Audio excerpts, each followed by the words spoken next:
Where did everybody go? Zombies? Rapture? One big surprise party? Off the planet? For whatever reason, you are the last human on Earth.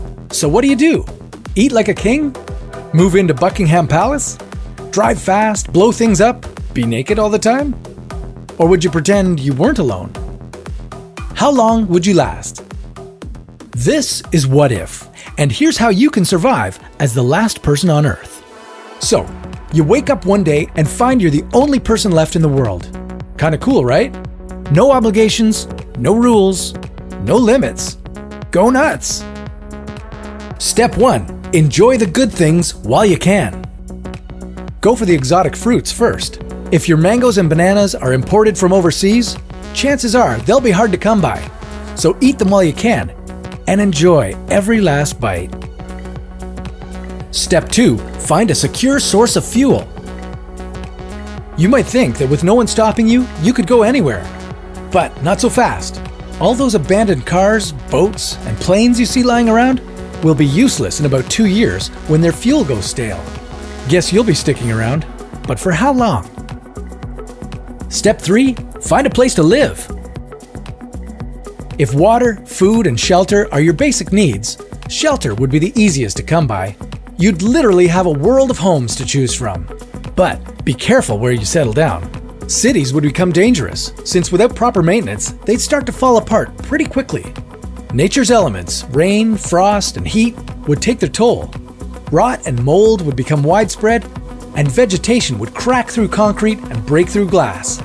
But even if you were able to fight back against nature's reclamation of the land, all it takes is one bolt of lightning to start a citywide fire, and you can't call the fire department, so run for the hills.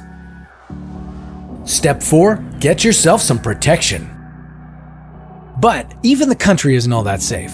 First of all, there are predators you'd need to defend against. Wild dogs, feral cats, bears. But you'd only have to worry about them as long as you could still breathe. There are more than 400 nuclear power plants in the world. And once their automated safety systems began to fail without human supervision, there would be meltdowns across the planet, rendering many regions simply uninhabitable.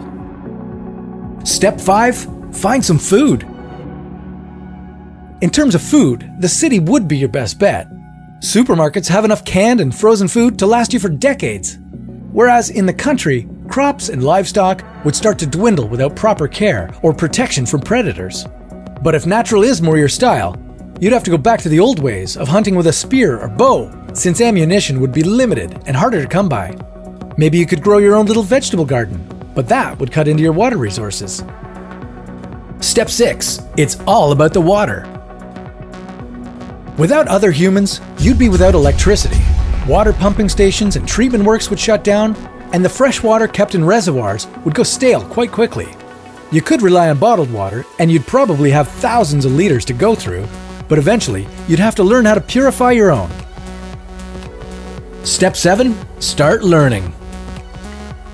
You'd have to teach yourself a lot of things, but lucky for you, you've got a lot of time on your hands, and millions of books out there with all the information you'd need to survive effectively on your own.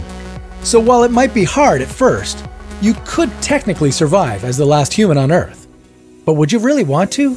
Humans evolved together as social creatures in order to survive. We joined forces against hunger and harsh weather, and built families and communities to share stories, empathize, and keep each other happy and healthy. Human contact has been scientifically proven to build trust and reduce stress. So while it's apt to cramp your style, be glad it's a small world. We need each other more than you think.